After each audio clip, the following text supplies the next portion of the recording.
आइए अपने हाथ उठाइए और प्रार्थना कीजिए। उसके बाद हम मनन करेंगे सच्चा आनंद क्या है। लॉर्ड जीसस, जितने लोगों ने हाथ उठाया है, एक एक स्वर्गदूत उन सबके घर जाए और Jesus Jesus Jesus Jesus Jesus, जो बीमार हैं वो प्रभु यीशु मसीह के नाम से इसी समय चंगे किए जाएं। आदरणीय पिता परमेश्वर, आपके बेटे प्रभु यीशु मसीह के बड़े नाम के द्वारा वो सब लोग इसी समय चंगे किए जाएं जिनके पैरों में परेशानी, हाथों में परेशानी, पेट में परेशानी, जिनकी आंखों में, दांत में, कान में परेशानी, कोई भी इन्फेक्शन है, वो सब यीशु मसीह के नाम में फ्री हो जाए। पवित्र आत्मा आप टच करो, छुओ, टच करो, छुओ, हीलिंग प्रदान करो, हर तरीके की हीलिंग प्रदान करो, हर तरीके की हीलिंग प्रदान करो। पवित्र आत्मा जी, यीशु मसीह के नाम से बिजली के समान उतर आओ मेरे सुनने वालों पर। हर रसोली, पथरी, ट्यूमर, कैंसर आउट हो जाए, गुप्त बीमारियां आउट हो जाए, बांझपन आउट हो जाए। होली गोस्ट आप टच करो, पिता यहोवा टच करो, प्रभु यीशु नाम में फ्री हो जाए। इसी समय एक एक बीमार को मेरे पिता चंगाई दो। इसी समय प्रभु एक एक बेरोजगार को आशीष दो। इसी समय एक एक बेरोजगार को काम की आशीष दो। इसी समय मेरे पिता एक एक बेरोजगार को काम की आशीष दो। इसी समय मेरे पिता मेरे सुनने वालों को, प्रभु यीशु मसीह मेरे सुनने वालों को मुकदमों से, लड़ाइयों से, झगड़ों से, जादू टोनों से, ईर्ष्या से आज़ाद करो। प्रभु मेरे सुनने वालों को इसी समय बिग ब्लेसिंग दो। इस चैनल पर सब्सक्राइबर जो सब्सक्राइब कर चुके उन सबको आशीष दो। जो मुझे आज सुन रहे हैं उन सबको आशीष दो। उखाड़ो उन सारी जड़ों को जो प्रभु इन परिवारों को गंदी लतों में रखती है। प्रभु यीशु टच करो। पिता, हमारी प्रार्थना है इसी समय आपकी आशीष भर जाए, इसी समय आपकी चंगाई बहने लगे। प्रभु यीशु मसीह के नाम से हर एक बड़ी आशीष उतर आए, बड़े घर की आशीष उतर आए, वाहन लेने की आशीष उतर आए, बैंकों में पैसा, हाथ में पैसा, जेब में पैसा यीशु मसीह के नाम से उतर आए। प्रभु यीशु मसीह के जिंदा नाम में हम दुआ करते हैं। पवित्र आत्मा आप छुटकारा दो, यीशु मसीह के नाम से छुटकारा दो। आमीन आमीन आमीन आमीन। ओके, मैं बड़ा विश्वास करता हूँ इसी समय परमेश्वर ने आपके ज़िंदगी में बड़ा काम किया है। आमीन।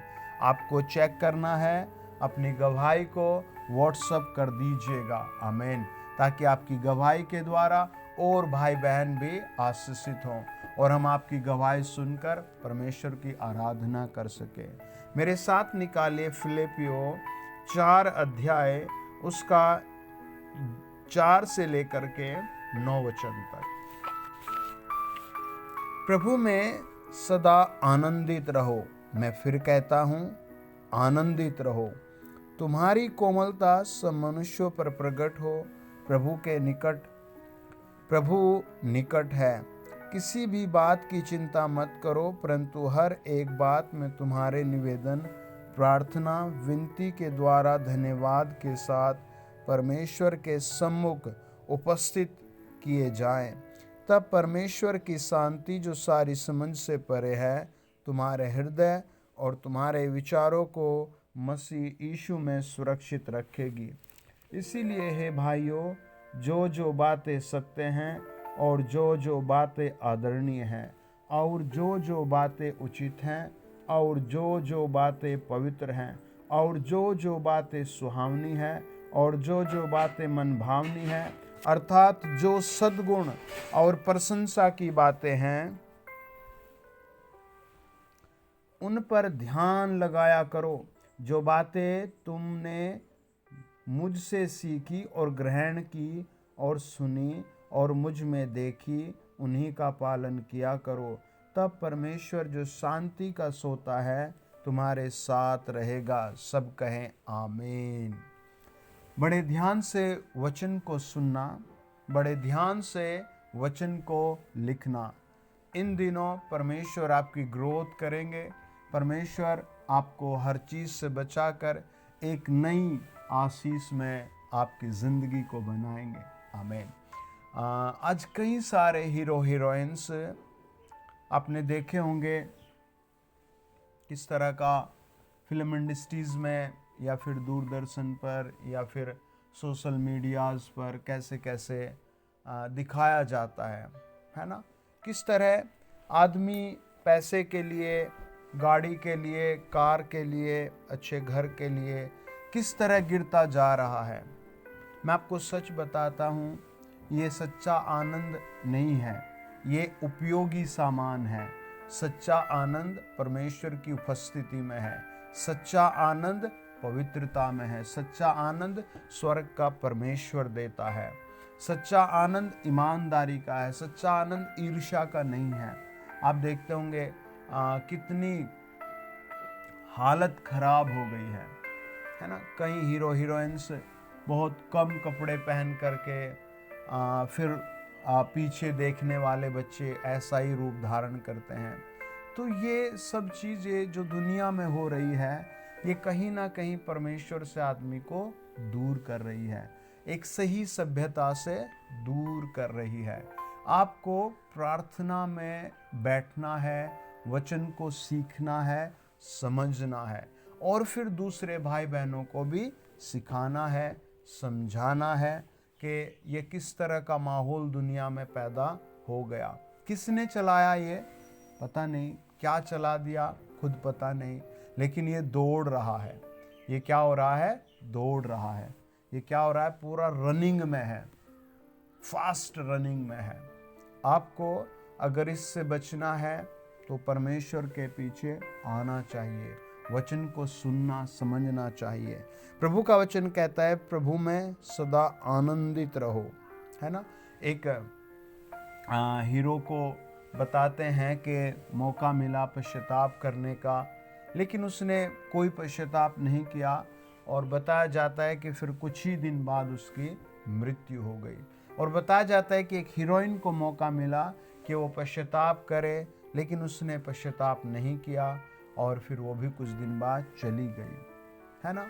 कोई आनंद बीड़ी में, कोई शराब में, कोई दो तीन पत्नियों में, किस तरह की दुनिया होती जा रही है। अपने आनंद को कहाँ खोज रहे हैं? अरे जिस पत्नी के साथ आप रह रहे हैं वो भी इंसान है, वो भी लड़की है। आप उसे छोड़कर दूसरी के साथ जा रहे हैं, ये ठीक नहीं है। और लड़कियां भी जिसके साथ हैं उसे छोड़ करके जा रही हैं, वो भी इंसान है, उसकी साइड से सोचो। हालेलुया। परमेश्वर का वचन कहता है प्रभु में सदा आनंदित रहो।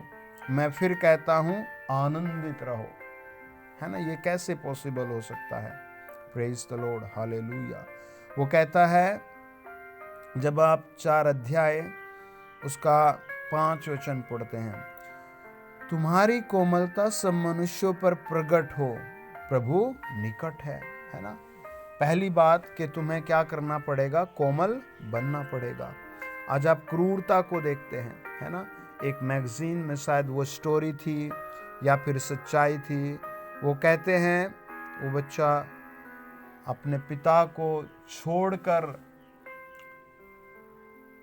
बिल्कुल पलट कर भी नहीं देखता, और उसका पिता और उसकी माता बस रोते रहे और वो पलट कर बार बार देखते रहे। और बताते हैं उसे वृद्धाश्रम में छोड़कर बस चले आए। ये छोटी सी कहानी कुछ इमोशनल चीज़ों से जुड़ी हुई थी, भावनाओं से जुड़ी हुई, लेकिन सबने पढ़ी और फेंक दी, अपने घर में आए और फिर वही हाल कर दिया। प्रभु का वचन कहता है किसी भी बात की चिंता मत करो, परंतु हर एक बात में तुम्हारे निवेदन, प्रार्थना और विनती के द्वारा धन्यवाद के साथ परमेश्वर के सम्मुख उपस्थित किए जाएं। पहले आपको संतोष करना होगा, फिर आपको अपनी चिंताओं से छुटकारा मिल सकता है। प्रभु का वचन कहता है जब तुम संतोष करोगे तो चिंताओं से अलग हो जाओगे। फिर आप दूसरी बात आप सीखें, हर एक बात में तुम्हारे निवेदन, है ना, रिक्वेस्ट होनी चाहिए। दूसरी बात प्रार्थना, तीसरी बात विनती के द्वारा, और फिर वो चौथी बात कहता है धन्यवाद के साथ परमेश्वर के सम्मुख उपस्थित किए जाएं, है ना। परमेश्वर को ऑर्डर नहीं देना, परमेश्वर ये करो वो करो। परमेश्वर के सामने गिड़गिड़ा कर प्रार्थना करें, रो रो कर प्रार्थना करें, इमोशनल प्रार्थना करें, वचन के साथ बैठे बहुत देर हालेलुया प्रभु यीशु बोले। एक पिता थे, उनके पता नहीं 4 या 5 बेटे थे। पहला बेटा वो बहुत खुश हुए, दूसरा बेटा हुआ और खुश हुए, तीसरे बेटे पर वो जश्न मनाते हैं, चौथे बेटे पर उन्होंने शराब पी, शराब बांटी, और धीरे धीरे बताते हैं वो फिर बहुत शराब पीने लगे। एक तरफ उसने खुशी मनाई, दूसरी तरफ उसने अपनी ज़िंदगी में खुद ब खुद ही ऐसी चीज़ को इनवाइट कर दिया जो उसे बुढ़ापे तक भी मारती रही, मारती रही, मारती रही। ऐसे कितने लोग हैं जो दुष्टात्माओं को, बुरी लतों को इनवाइट कर रहे हैं, फिर गुस्सा दे रहे हैं, गुस्सा कर रहे हैं एक दूसरे पर। परमेश्वर का वचन कहता है कि तुम्हारी ज़िंदगी में 4 बातें होनी चाहिए। नंबर 1, निवेदन करना आना चाहिए, प्रार्थना करनी आनी चाहिए, विनती करनी आनी चाहिए, और धन्यवाद करना आना चाहिए। ये आपका, आपके परिवार में भी, आप जहाँ रहते हैं उस माहौल में भी, जहाँ आप college, degree college, inter college, business में, या फिर कोई भी व्यवसाय करते हैं, ये वहाँ आपका होना चाहिए आपकी ज़िंदगी में। 7 वचन कहता है परमेश्वर की शांति जो सारी समझ से परे है तुम्हारे हृदय और तुम्हारे विचारों को मसीह यीशु में सुरक्षित रखेगी। परमेश्वर की शांति कितनी बड़ी बात है ना, जो सारी समझ से परे है। प्रभु यीशु की शांति समझ में नहीं आएगी। आपको तो फेथ के साथ प्रभु की शांति को पकड़ना है, प्रभु में जीना है। प्रभु से बिगेस्ट ब्लेसिंग है पानी है। आमीन। सब लिख के आमीन, आमीन, आमीन, आमीन, आमीन। वो कहता है इसलिए हे भाइयों, जो जो बातें सत्य हैं और जो जो बातें आदरणीय हैं और जो जो बातें उचित हैं और जो जो बातें पवित्र हैं और जो जो बातें सुहावनी हैं और जो जो बातें मनभावनी हैं, अर्थात जो भी सद्गुण और प्रशंसा की बातें हैं, उन पर ध्यान लगाया करो। आपको ध्यान लगाना ही पड़ेगा। अगर आप चाहते हैं कि आपका बेटा, आपकी बेटी सुधर जाए, तो पहले आपको प्रभु के साथ बैठना आना चाहिए। आमीन। फिर आप उनको भी बिठा सकते हैं। हालेलुया। आदरणीय प्रभु का वचन बताता है, जब हम राजाओं के राजा की ओर आते हैं, प्रभु के प्रभु की ओर आते हैं, जब आप यिर्मयाह की पुस्तक 17 अध्याय और उसका 7 वचन पढ़ते हैं, वो कहता है धन्य है वह पुरुष जो यहोवा पर भरोसा रखता है, जिसने परमेश्वर को अपना आधार माना है। आमीन। आपको अपनी ज़िंदगी में परमेश्वर को अपना आधार मानना है।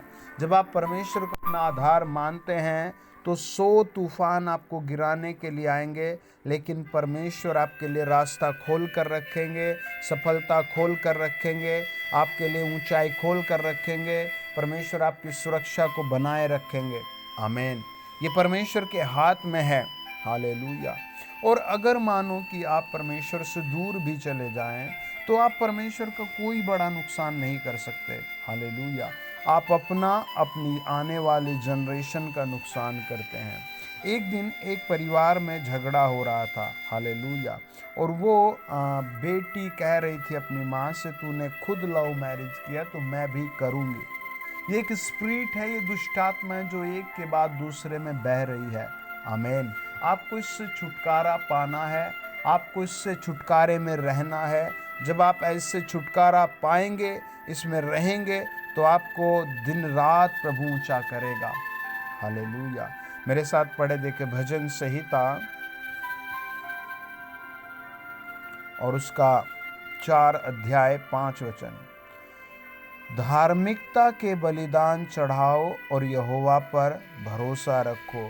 बहुत से हैं जो कहते, कौन हमको कुछ भलाई दिखाएगा। हे यहोवा, तू अपने मुख का प्रकाश हम पर चमका। तूने मेरे मन में उससे कहीं अधिक आनंद भर दिया है, जो उनको अन्न और दाख मधु की बढ़ती से होता है। ये भजनकार प्रभु के सामने कहता है। देखिए, पढ़े मेरे साथ भजन संहिता 9 और उसका 10 वचन। तेरे नाम के जानने वाले तुझ पर भरोसा रखेंगे, क्योंकि हे यहोवा, तूने अपने खोजियों को त्याग नहीं दिया। आमीन। परमेश्वर का वचन कहता है, भजन संहिता 20 और उसका 1 से लेकर के 7 वचन। संकट के दिन यहोवा तेरी सुन ले, याकूब के परमेश्वर का नाम तुझे ऊंचे स्थानों पर नियुक्त करे। वह पवित्र स्थान से तेरी सहायता करे और सियोन से तुझे संभाल ले। वह सब तेरी भेंटों को स्मरण करे और तेरे होम बलि को ग्रहण करे। वह तेरे मन की इच्छा को पूरी करे और तेरी सारी युक्तियों को सफल करे। तब हम तेरे उद्धार के कारण ऊंचे स्वर से हर्षित होकर गाएंगे और अपने परमेश्वर के नाम से झंडे खड़े करेंगे। यहोवा तेरे सारे निवेदन स्वीकार करे। अब मैं जान गया कि यहोवा अपने अभिषिक्त को बचाएगा।